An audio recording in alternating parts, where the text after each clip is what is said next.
నీరు లేనినాడు లోకం లేదు, ధర్మం కూడా లేదు.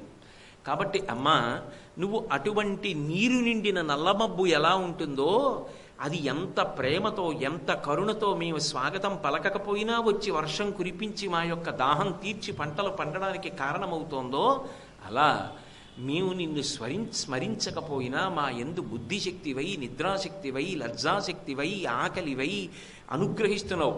యా దేవీ సర్వభూతేషు క్షుధారూపేణ సంస్థిత, నిద్రారూపేణ సంస్థిత, బుద్ధిరూపేణ సంస్థిత, లజ్జారూపేణ సంస్థిత, నమస్తస్యై నమస్తస్యై నమస్తస్యై నమో నమః. రేపటి నుంచి చండీ హోమంలో ఇవన్నీ వింటారు కదా. కాబట్టి ఆ తల్లి ఇవన్నీ ఇచ్చినప్పుడు నువ్వు నన్ను ఎంత ఆరాధించావని అడిగి ఇస్తోందా? ఇవ్వడం తన ప్రయోజనంగా ఇస్తోంది. ఎక్కడో సముద్రంలో ఉన్న ఉప్పు నీటిని తాగినటువంటి మేఘం చల్లని తీయటి నీటిగా మార్చి పట్టుకుని నిరాధారమైన ఆకాశ మార్గంలో బయలుదేరి వచ్చి నన్ను పూజించాడా పూజించలేదా, స్వాగతం పలికాడా పలకలేదా అని చూడకుండా, అర్ధరాత్రి అయితే ఎవరు గుర్తిస్తారు ఎవరు సత్కారం చేస్తారని ఆశించకుండా కురవడమే తన ప్రయోజనం అన్నట్టుగా నీటిని కురిపించి వస్తున్నప్పుడు బరువుగా వచ్చి అంతా ఇచ్చేసిన తరువాత తెల్లని మేఘం దూదిపించేలా వడివడిగా వెళ్ళిపోయినట్టు అమ్మా నీ యొక్క అనుగ్రహ కాంతులు అలా ఉంటాయి. కాబట్టి ధారాధరశ్యామలాం మున్యారాధనమోదిని. ముని అన్న మాటకు అర్థం ఏమిటంటే ధర్మమును బాగా తెలుసుకున్నవాడు. ధర్మమును తెలుసుకోవాలంటే శాస్త్రాన్ని చదువుకోవాలి. శాసనాత్ శంసనాత్ ఇది శాస్త్ర. శాస్త్రం అంటే వేదం. వేదము ద్వారా ఇది ధర్మము అని బాగా తెలుసుకుని ఎప్పుడూ ఆ ధర్మాచరణమునందే అనురక్తమైన మనసు కలిగిన వాడు ఎవరుంటాడో అటువంటి వాడు ఎంత పూజ చేశాడు అన్నదానితో సంబంధం ఉండదు. వాడు ఒక్క నమస్కారమే చేయనివ్వండి, ఒక్క పువ్వే పాదముల మీద వేయనివ్వండి, ఒక్క ప్రదక్షిణమే చేయనివ్వండి, ఆవిడ పరమ సంతోషాన్ని పొందుతుంది. ధర్మమునందు అనురక్తి లేదు, కానీ తీసుకొచ్చి లొట్టలు ఆవిడ పాదాల మీద వేస్తే అవన్నీ ఆవిడ సృష్టిలోవి, ప్రకృతి ఆవిడేం దానికి ఆనందపడిపోదు. ఉండవలసినది ఏది అంటే ధర్మమునందు అనురక్తి ఉండాలి. ముని అన్న మాటకు అర్థం ధర్మాచరణము కలిగినవాడు, ధర్మము నెరిగినవాడు అని. అటువంటి ధర్మమును ఎరిగినవాడు, ధర్మాచరణమునందు అనురక్తి కలిగినవాడు ఎవరుంటాడో వాడు సత్పురుషుడు. అటువంటి సత్పురుషుడు సకృన్నత్వా నత్వా కథమివ సతాం సన్నిధతే అంటారు. వాడు ఒక్కసారి అమ్మవారి మ్రోలకు వెళ్ళి తల వంచి నమస్కారం చేసినా సరే ఆవిడ అనుగ్రహించేస్తుంది. అంతే తప్ప బాహ్యంలో నువ్వు ఎంత పూజ చేసి వచ్చావని ఆవిడ అడగదు. మనసులో ఆ ఆరాటం ఉండాలి.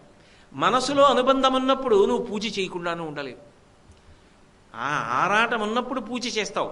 ఆ పూజ చేసేటప్పుడు నువ్వు నిజంగా ఎన్ని ఆభరణాలు తెచ్చావు, ఎంత పదార్థం తెచ్చావు కాదు, చేస్తున్న పూజలో మనసు ఎంత నిలబడింది.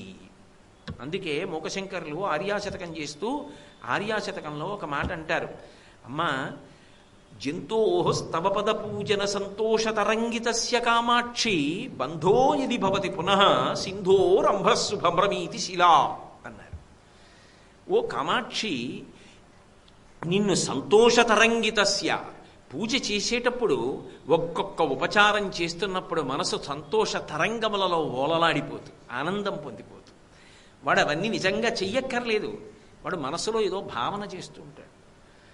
ఏదో అమ్మవారిని అయ్యవారిని ఇద్దరిని ఉయ్యాల్లో కూర్చోబెట్టానంటాడు.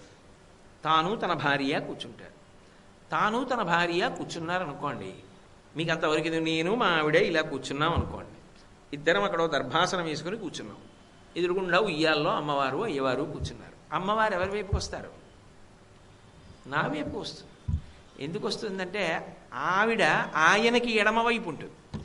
కాబట్టి ఆయన నాకు అభిముఖంగా కూర్చున్నప్పుడు ఉయ్యాల్లో నాకు ఎడమవైపు ఉంటుంది. ఇప్పుడు మా ఆవిడ అవతల వైపు ఉయ్యాల తోస్తుంటే నేను యువతల వైపు ఉయ్యాల తోస్తున్నాను అనుకోండి, ఆ ఉయ్యాల ఊగి ఇలా నా దగ్గరికి వచ్చింది అనుకోండి, వచ్చినప్పుడు ఆమె యొక్క చీర నిండా సుగంధ ద్రవ్యములు అలంకరింపబడి ఉంటాయి. ఉన్నప్పుడు ఆ సుగంధం వాసన నా నాసాపుటములకు తగులుతూ ఉంటుందా తగలదా? ఉయ్యాల ఊగుతున్నప్పుడు ఆవిడ పాదములు కొద్దిగా ముందుకు వచ్చినప్పుడు ఆ మట్టెలు మంజీరములు అన్నీ నాకు కనపడుతుంటాయా? ఆకు పచ్చటి పట్టు చీర బంగారు బోర్డర్ ఉన్నది కట్టుకుని ఆవిడ దగ్గరికి వచ్చి ఊగి వెడుతోంది అనుకోండి, నాకు ఆవిడ పాదాలు, ఆవిడ చిటికిన వేలు, బొట్టన వేళ్ళు, ఆ పాదాలు, ఆమె చీర, మోకాళ్ళు ఇలా ఎత్తేటప్పటికి చిన్న నవ్వు బాలలాగా ఆవిడ సంతోషం కనపడుతుంటే నేను ఇలా 2 చేతులు వేసి తోస్తుంటే స్వామికి అమ్మకి మధ్యలో ఓ చెయ్యి తగిలినప్పుడు వాళ్ళ చీరలు, ఇటు తగిలినప్పుడు చీర తగులుతూ నేను ఉయ్యాల ఊపుతూ నన్ను కట్టుకున్నందుకు అది కూడా చక్కగా ఈ ఉయ్యాల సేవలో పాల్గొంది, స్వామిని ఊపుతున్నామని ఆయన అదే పనిగా ధ్యానంలో కూర్చుని అలా ఊపుతున్నాడు అనుకోండి, అమ్మవారిని ఊయల ఊపుతున్నాడు అనుకోండి. ఆఖరికి ఆపారు ఉయ్యాల. ఇప్పుడు ఇద్దరూ నమస్కారం చేయాలి కదా, ఇద్దరికీ నమస్కారం చెయ్యాలి కదా. మరి ఈయన ముందు వంగి అవతల వైపుకి బాగా వీపు చాపి ఆయన పాదాల మీద పడి లేచి అమ్మ పాదాల మీద పడి లేస్తే భార్య తన తొడమించి సాగి ఈవిడ పాదాల మీద ఆయన పాదాల మీద పడింది అనుకోండి. ఏమండి మిమ్మల్ని కట్టుకున్నందుకు చక్కగా అమ్మవారిని అయ్యవారిని ఎంత బాగా ఊపుకుంటున్నామండి అందనుకోండి. మానసికంగా చేసినప్పుడైనా మరి కట్టుకుని తెల్లవారు లేస్తే వంట చేసి అన్నం పెట్టి తన కోసం కన్నీళ్లు పెట్టుకుని అంత బాధపడి అంత ప్రేమ పంచే ఇల్లాల్ని మానసికంగా ఉయ్యాల ఊపినప్పుడు పక్కన భావన చెయ్యొద్దండి. దానికి అంత్య ఎక్కడుంది? సంతోష తరంగితస్య కామాక్షి. ఏ ఉపచారం చేస్తున్నా లోపల సంతోష తరంగములను పొందుతూ ఉంటాడు. అలా ఎవడు పూజ చెయ్యగలడో బంధో యది భవతి పునః, వాడు గాని మళ్ళీ పుడితే కామాక్షి సింధోరంభస్సు భ్రమీతి శిలా. సముద్రం మీద బండరాయి తేలినట్టే. సముద్రంలోకి తీసుకెళ్లి బండరాయి పడేస్తే తేలుతుందా? మునిగి తీరుతుంది. నిన్ను అలా సంతోషంగా పూజ చేసిన వాడు ఇక మళ్ళీ పుట్టడం అన్నది సర్వకల్ల. పుట్టడం అంటే ఉపచారం చేసినప్పుడు అక్కడ మనసు పెట్టి ఉపచారము చెయ్యగలిగితే ఆ తల్లి యొక్క అనుగ్రహము అంతా ఇంత అని చెప్పడానికి ఉండదు. అలా చెయ్యగలిగినవాడు, అలా మననము చెయ్యగలిగినవాడు, అలా మనసు నిలబెట్టగలిగినవాడు, అలా ధర్మముతో నడవగలిగినవాడు వాడు ముని. అలా నిలబడిన వాడు ఎవడుంటాడో మున్యారాధనమో దినీం, ఆ పూజకి ఆవిడ ఎంత సంతోషిస్తుందోట. సుమనసాం, మంచి మనసున్న దానివి కదమ్మా. ముక్తి ప్రదాన వ్రతాం, అడగక్కర్లేదు.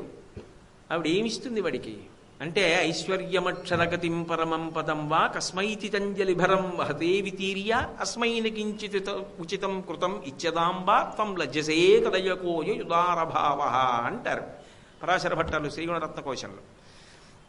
వాడికి ఇక్కడ ఉన్నంతకాలం కావలసినంత ఐశ్వర్యం ఇచ్చి 3 తరాలు చూసే భాగ్యం ఇచ్చి ఆఖరణ వాడి శరీరం పడిపోతున్నటువంటి సమయంలో ఆవిడే ఆ స్వామిని తీసుకొచ్చి చెయ్యిచ్చి పైకెత్తి ఆయన విమానంలో కూర్చోబెట్టుకుని తీసుకెడుతుంటే స్వామి మా అమ్మేది అని అడిగితే, ఏరా నువ్వు అమ్మవారికి ప్రేమతో తల ఉంచి నమస్కారం చేసావుట, నీకు ఇవి తప్ప ఇంకేమి ఇవ్వలేకపోయానని సిగ్గుపడి ఎర్రని ముఖంతో పరదా పక్కన నించుందంట స్వామి. అంత ప్రేమ కలిగినటువంటి తల్లి అయినప్పుడు ఆమె ఏమి ఇవ్వగలదు అంటే ఆమె కామకోటి మోక్షమును ఇవ్వగలదు, విడుదలనిచ్చేస్తుంది. నువ్వు ఏం అడగక్కర్లేదు ఆవిడ్ని. అది ఇవ్వగలిగిన తల్లి నీకేది ఇవ్వలేదు? నీకు ఏదైనా ఇస్తుంది. నీకు ఎప్పుడు ఏది అవసరమో అప్పుడు అది ఇస్తుంది.